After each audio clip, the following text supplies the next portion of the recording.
Hello, सभी को मेरा नमस्कार। मैं 2024 में मई महीने में थोड़ा बीमार पड़ा और वहाँ हमको चलने में हाथ फुल होने लगता था, तो लगा कि हमको ब्लॉकेज हो रहा है, हार्ट ब्लॉकेज। तो मैं गया एक डॉक्टर के पास, हार्ट स्पेशलिस्ट। उन्होंने कहा कि आपको स्लीप एपनिया की बीमारी है, स्लीप एपनिया की बीमारी है। और उन्होंने कहा कि आपको एक स्लीप टेस्ट कराना होगा। स्लीप टेस्ट में मुझको एक हॉस्पिटल में एथी किए भर्ती, और भर्ती करके मुझको स्लीप टेस्ट कराया गया। उस स्लीप टेस्ट में ऑक्सीजन चढ़ा करके मुझको छोड़ दिया गया और मेरा 80% डेथ साबित कर दिया था लोग। कार्बन डाइऑक्साइड मेरे होल बॉडी में जमा हो गया। ऑक्सीजन चढ़ा करके छोड़ दिया लोग, केयर नहीं किया। तब जा करके वहाँ से 80% डेथ पर कह करके उस हॉस्पिटल से हमको सेवा सदन रांची से निकाल दिया गया। उसके बाद मैं गया ऑर्किड हॉस्पिटल रांची में ही, वहाँ मेरे लड़के लोग लेकर के गए और मैं तो बिल्कुल कोमा में था। कोमा में पहुंच गए थे? कोमा 3 घंटे के अथक प्रयास के बाद उन्होंने आउट ऑफ डेंजर बताया और मुझको वेंटिलेटर पर डाल करके छोड़ दिया गया। 3 दिन बाद मुझे होश आया।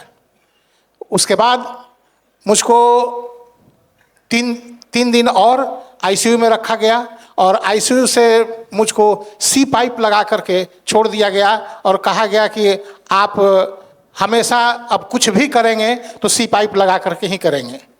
मेरी खुद की प्रैक्टिस भी है, मैं पेशेंट देखूंगा तो सी पाइप लगा करके देखूंगा। मैं बाथरूम भी जाता था तो सी पाइप लगा करके जाता था।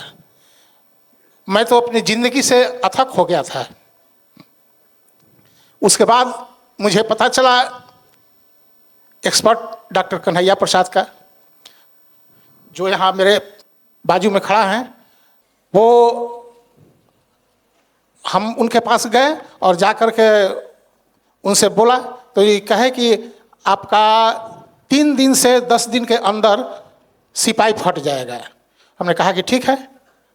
ये मैं इनके क्लिनिक में भर्ती हुआ और ये मेरा डाइट, DIP डाइट जो है, डाइट कराए और कुछ थेरेपी इन्होंने दिया और उसके बाद तीसरा दिन मेरा सी पाइप हट गया। उसके बाद से आज 1 साल 3 महीने होने जा रहे हैं।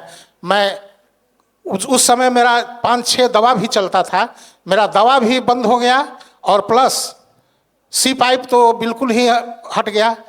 मेरा वेट के चलते सब कुछ था, 106 kg वेट था। मैं जब इनके डाइट पर आया, अभी आज मैं 84 kg पर हूँ। उसके बाद आज तक न मुझे, अभी 6 किलोमीटर 7 किलोमीटर लगातार चल लेता हूँ, लेकिन कोई हाफ नहीं होती है और कुछ नहीं मुझको महसूस होता है। मैं बिल्कुल स्वस्थ हो गया हूँ।